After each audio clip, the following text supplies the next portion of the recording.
राज्य उत्तराखंड के हरिद्वार जनपद में बड़ी घटना हो गई। जानकारी के मुताबिक ज्वालापुर कोतवाली क्षेत्र में बुधवार रात को फ्लैट में भीषण आग लग गई। फ्लैट में आग लगने से अंदर मौजूद युवक काफी डर गया था और अपनी जान बचाने के लिए तीसरी मंजिल से कूद गया था। तीसरी मंजिल से कूदने के कारण युवक को गंभीर चोटें आई। युवक को तत्काल हॉस्पिटल ले जाया गया, जहां डॉक्टरों ने उसे मृत घोषित कर दिया।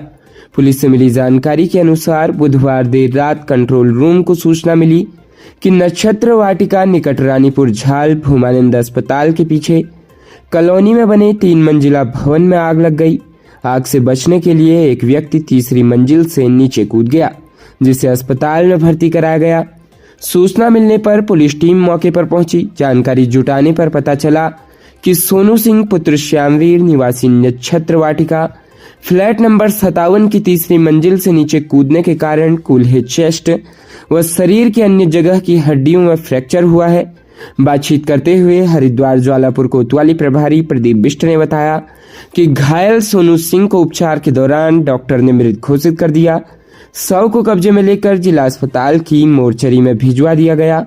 मौके पर पड़ताल की गई। प्रथम दृष्टया शॉर्ट सर्किट के कारण आग लगने की बात सामने आई। फिलहाल पूरे मामले की जांच की जा रही है।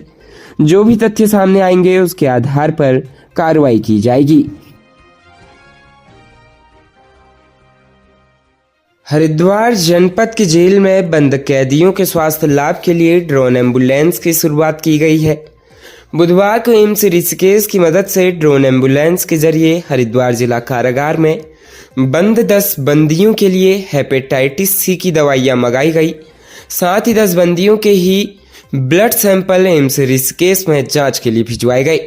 जानकारी देते हुए हरिद्वार जिला कारागार के वरिष्ठ जेल अधीक्षक मनोज कुमार आर्य ने बताया कि 15 जनवरी से हरिद्वार की जिला कारागार में एम्स ऋषिकेश द्वारा दवाइयां ड्रोन के माध्यम से ड्रॉप करने की सुविधा शुरू की गई, जिसमें हरिद्वार की जिला कारागार में मौजूद 10 बंदियों की दवाइयां मंगाई गई।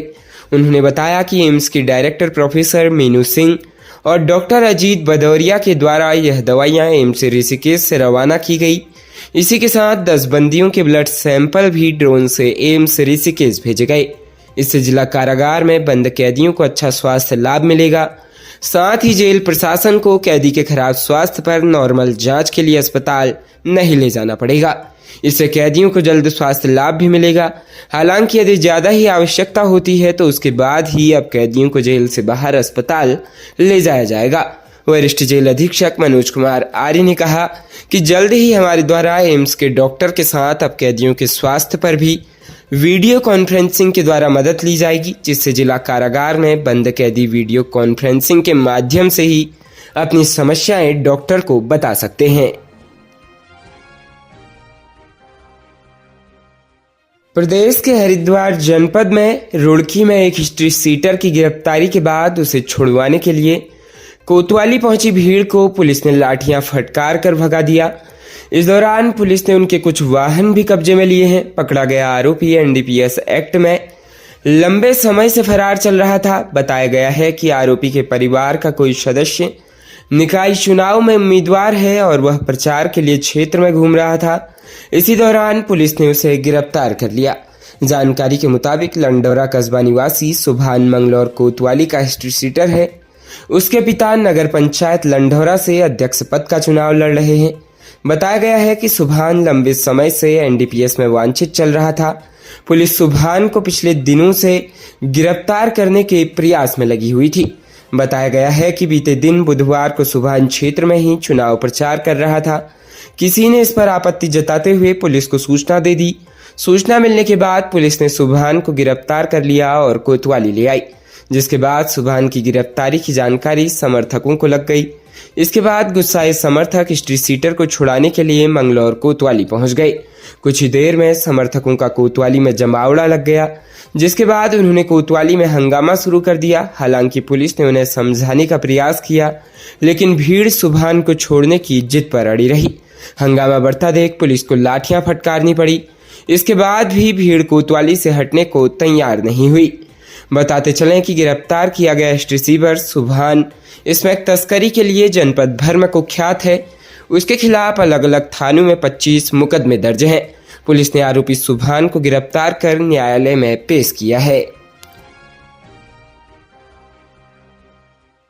प्रदेश के हल्द्वानी में होमगार्ड से रिटायर एक बुजुर्ग महिला की संदिग्ध परिस्थितियों में लाश मिली। लाश करीब 5 दिनों तक कमरे में पड़ी रही। बदबू आने पर मकान मालिक और पड़ोसियों ने सूचना पुलिस को दी। सूचना मिलते ही हल्द्वानी पुलिस तत्काल मौके पर पहुंची। जब पुलिस मौके पर पहुंची तो मृतक बुजुर्ग महिला से मांस का कुछ हिस्सा गायब मिला। माना जा रहा है कि चूहों ने कुतरा होगा। हल्द्वानी कोतवाली पुलिस ने महिला के शव को पोस्टमार्टम के लिए मोर्चरी में रख दिया। गुरुवार को परिजनों की मौजूदगी में पोस्टमार्टम होगा। पुलिस के मुताबिक हल्द्वानी के रामपुर रोड गली नंबर 1 निवासी मुन्नी देवी 6 महीने पहले ही होमगार्ड से रिटायर हुई। वो रामपुर रोड पर किराए के कमरे में रहती थी, जबकि उसके पति और इकलौते बेटे की पहले ही जान जा चुकी है, जबकि बेटी की उधम सिंह नगर जनपद के किच्छा में शादी हुई। पुलिस की माने तो बुजुर्ग महिला के रिश्तेदार पड़ोस में ही रहते हैं। बताया जा रहा है कि 10 जनवरी को महिला का भतीजा उसे शाम के समय खाना देने आया था। इसके बाद करीब 4-5 दिनों तक महिला की किसी ने खबर नहीं ली।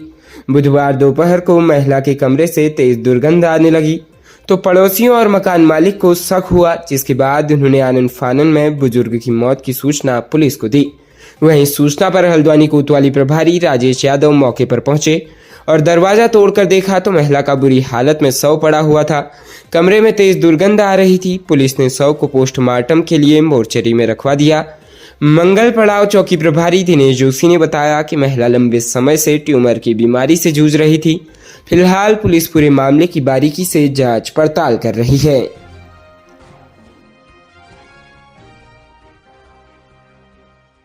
राज्य उत्तराखंड में इसी माह यूनिफॉर्म सिविल कोड लागू होने जा रहा है, जिसके दृष्टिगत संबंधित अधिकारियों को लगातार ट्रेनिंग दी जा रही है कि किस तरह से यूसीसी पोर्टल का इस्तेमाल करना है। साथ ही यूसीसी पोर्टल की यूजर आईडी भी बनाई जा रही है। यूनिफॉर्म सिविल कोड लागू होने में बेहद कम समय बचा है। ऐसे में यूसीसी इम्प्लीमेंटेशन पोर्टल का काम भी पूर्ण हो चुका है। साथ ही पोर्टल का सिक्योरिटी ऑडिट भी कर लिया गया है।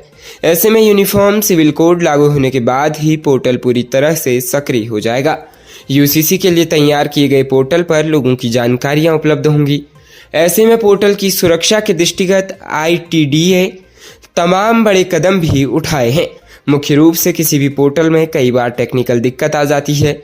ऐसे में इन दिक्कतों को दूर करने के लिए टेक्निकल हेल्प डेस्क भी बनाया है, ताकि तत्काल प्रभाव से तकनीकी दिक्कतों को दूर किया जा सके। इसके अलावा पोर्टल को पूरी तरह से सीकर किए जाने को लेकर नेशनल डाटा सेंटर से होस्टिंग ली गई, ताकि पोर्टल का डाटा पूरी तरह से सिक्योर रहे।